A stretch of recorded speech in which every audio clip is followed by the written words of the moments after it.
So a lot of people ask how I teach because they can't pay their lessons, so they are afraid to pay. Now, you just have to take a look at my channel. Yes, a complex question because I teach in many ways.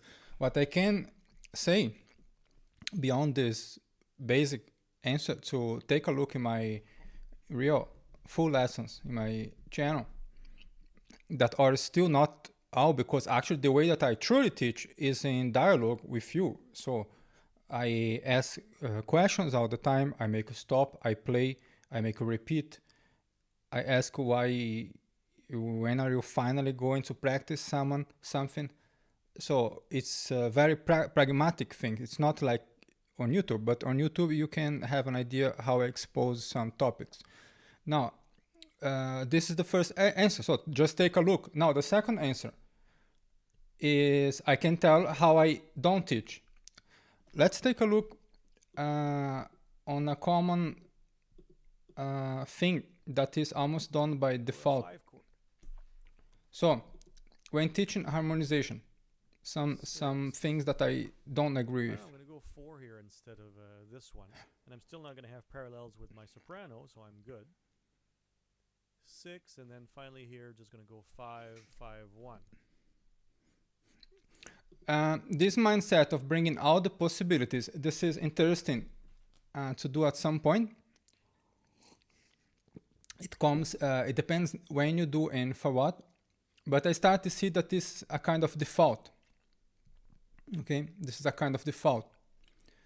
And this brings an idea of saturating all the possibilities, but this is the wrong mindset, because the musical possibility does not has something to do with all the possibilities.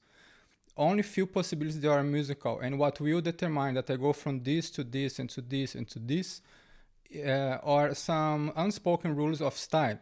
So the problem is when we bring this approach in a non-stylistic environment, what is very common in the United States and in Brazil. So you don't have actually a proper stylistic background. So for example, what are we doing here? Are we doing in the style of Schütz, Cancionalsatz, Mendelssohn, Bach, jazz? Where are we? Okay? And if you don't have the rules of taste established, you will have a problem establishing the rules of music theory, and you start to treat music theory as a geometric, mathematic, abstract construct. Okay, like in Fuchs. This is a problem that happens a lot, principally in the United States and also in Brazil. Now, this is one thing. So the possibilities, they are important to extract at some point, but when this is the default mode of your harmonization lessons, and you lack the stylistic background, pay attention. A second thing, this is a very common thing because it makes the lesson easier for me to do when I put the chords before. Okay, this is still more or less jazz mindset, but in the true. So when I improvise and I harmonize this, by the way, you have my concert in Vienna on 27th. Okay, so just write to me on Patreon for more information. So then when you harmonize this,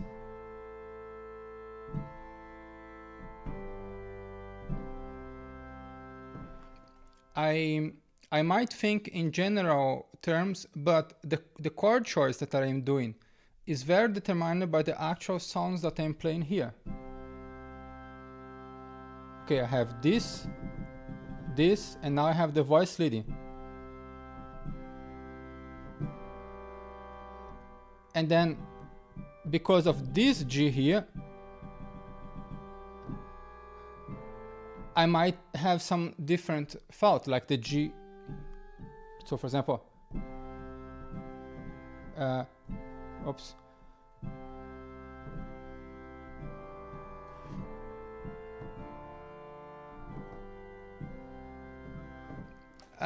So the voice lead is very important for the decision of which chord you are using. Otherwise, you are a lot of times making your life harder, especially when you do the whole phrase. The first two chords, I think I agree, this has to do with our natural abstraction, but when you are composing, improvising, you don't have this natural intuition of the whole chord progression for the whole melody. This is not so common. It's good if you have, but it's not a pragmatic goal. If you can really have this thought process exactly as here, so you are already genius. Then you are able to talk to Hans Zimmer. Now,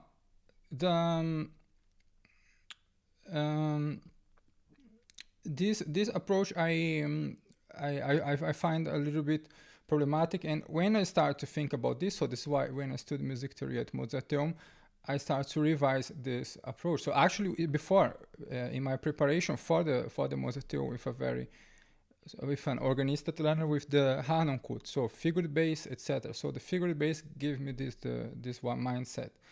Now another thing, now is the most important. Then he does his presentation is good. It's exactly as mine. Exactly when I have problems with my streaming software. No. Now let's go. So now I'm going to arpeggiate. Then he just skips. Okay, I can judge this. He's just doing propaganda of his lessons.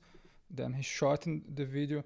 It would be very important to know exactly how he came to this.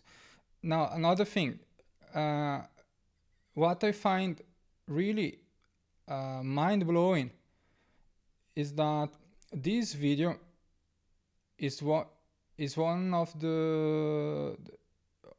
it's just two.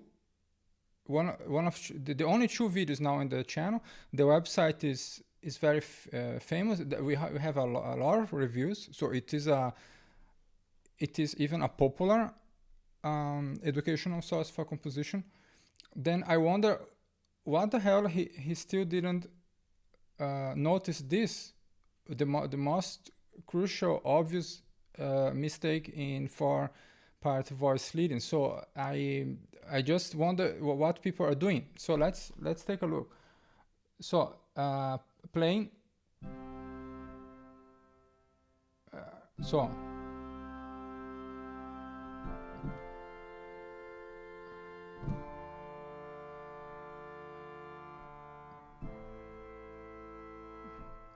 strange, but it's very open. Okay, then G major.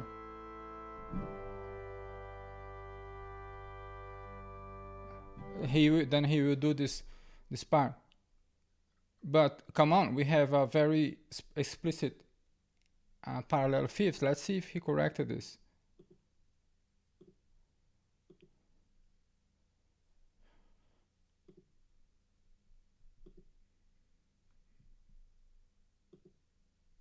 Let's see if my internet works.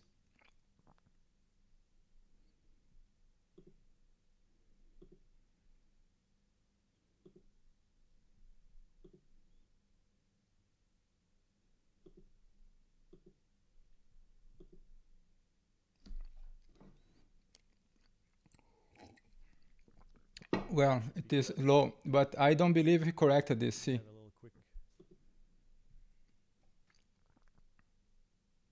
It's not a mistake on purpose. Okay. So then he comes to next chapter.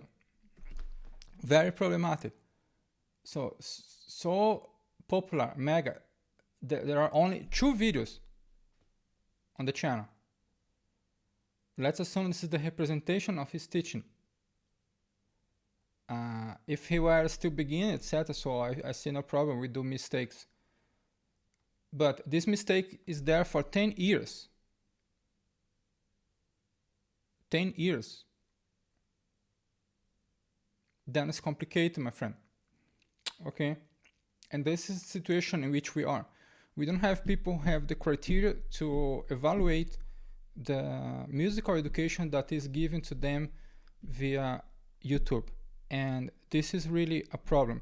And what is still a bigger problem is that when someone starts to do things correctly or in a very grounded way, then this looks uncommon and problematic, because we were educated for the wrong pattern of attention and consumption. Okay? Then when we have something that is really correct, for example, my Brahms lesson is exactly as I got in Mozarteum, okay? So it's one of the hardest Mozarteum universities in the world to get in. Everyone wants to go there and study what I studied. I did the lesson exactly as there. Not the same content, but with the same principles. Similar principles. And I would say even improve it. Because the philosophical framework was not deep at Mozarteum beyond a certain Adornism, Marxism, but at least it was an attempt of philosophy of music theory. And this mindset we don't have. So for example, I studied at Mozarteum with a teacher that I was not in philosophical agreement with. Absolutely not. But I gave value to his attempt of a philosophical approach for the principal problems of music theory, principally the principal problems of tonality. This mindset we don't have today. So we put community and well-being above everything else. Not the knowledge in itself.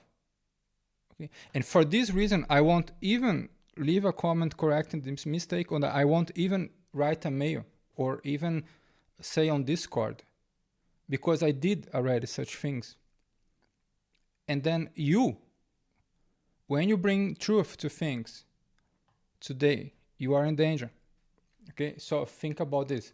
Ciao, ciao.